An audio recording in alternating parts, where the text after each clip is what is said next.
আসসালামু আলাইকুম বন্ধুরা, চলে আসলাম মজাদার একটা রেসিপি নিয়ে, গরুর মাংসের কালাভুনা।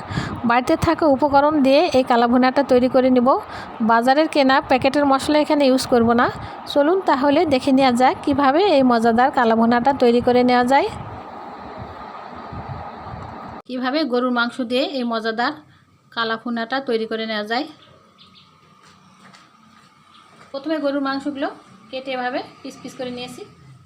এখন এটাকে আমি মাখিয়ে দেব। বাড়িতে থাকা উপকরণ দিয়ে এই কালাভুনাটা তৈরি করে নেব। আমি এখানে প্যাকেটের মশলা ইউজ করব না। প্যাকেটের মশলা পাওয়া যায় কালাভুনার, ওটা আমি ইউজ করব না।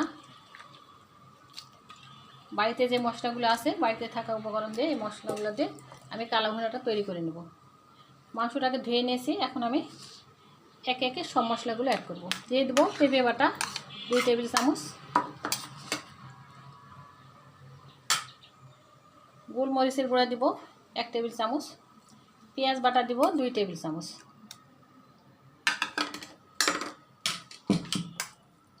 রসুন বাটা দিব 1 চা চামচ, আদা বাটা দিব 1 চা চামচ,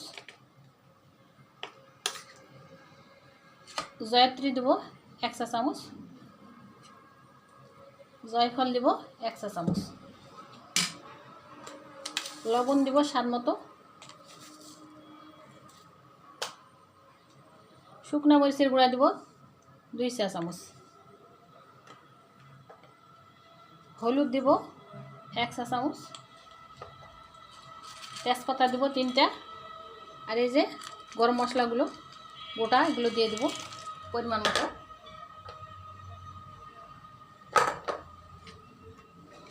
দিয়ে পেঁয়াজ বেরেস্তা দিব পরিমাণ মতো।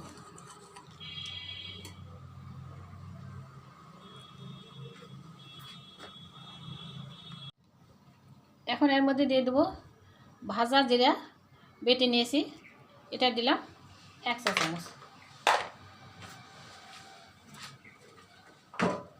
পরিমাণ মতো একটু তেল দিয়ে এটাকে মাখিয়ে নেব।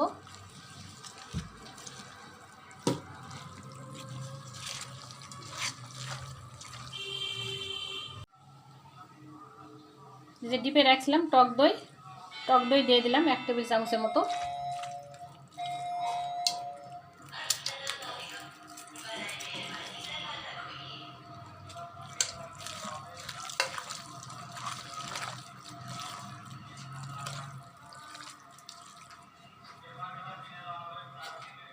তারপর একটু পানি দিয়ে দিলাম পরিমাণ মতো।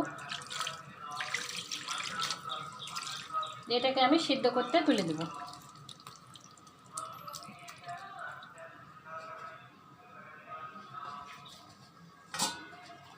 ঢাকনা দিয়ে ঢেকে চুলে তুলে দেব সিদ্ধ করার জন্য। এখন ঢাকনাটা তুলে নেব, দিয়ে এটাকে নেড়ে ছেড়ে দেবো। সিদ্ধ হয়ে এসেছে। সিদ্ধ হয়ে গেলে এটাকে আমি ভাজা ভাজা করে নামিয়ে নেব।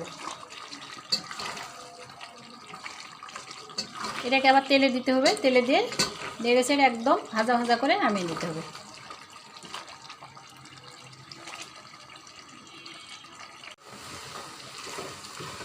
মাংসটা সিদ্ধ হয়ে গেছে, কষানো হয়ে গেছে। এখন এটাকে আমি তেলে দিব। এ পর্যায়ে নামিয়ে নেব, নিয়ে এটাকে আমি তেলে দেব।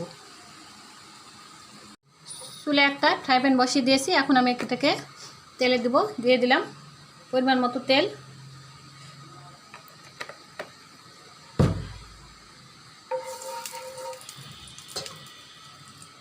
দিয়ে দেবো রসুন, 2টা রসুন, শুকনো মরিচ,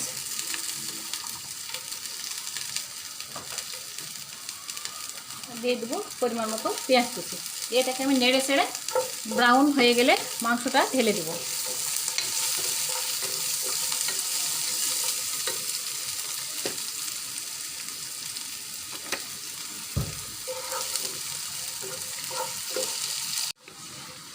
এই যে হালকা ব্রাউন হয়ে এসেছে। এখন আমি রান্না করা মাংসটা দিয়ে দেবো।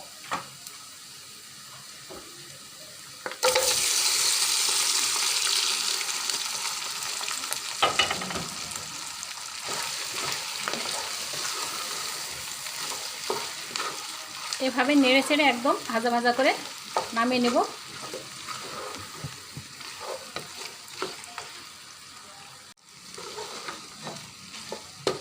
এই যে হয়ে গেছে কালো ভুনা।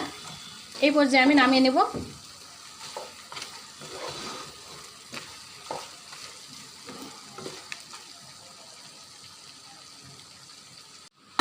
এখন নামিয়ে বাটিতে ঢেলে দেব।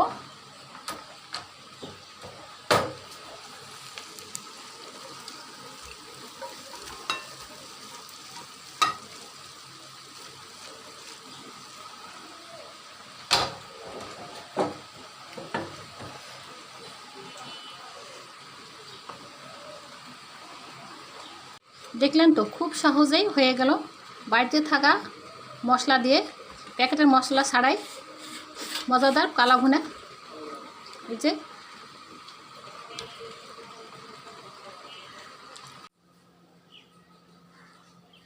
একটা ভেঙে দেখাই।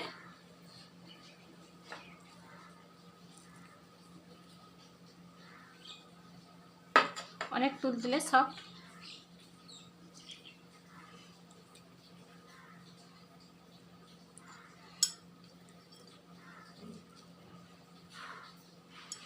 তো আমার রেসিপি যদি ভালো লাগে তাহলে লাইক কমেন্ট শেয়ার করে পাশে থাকবেন।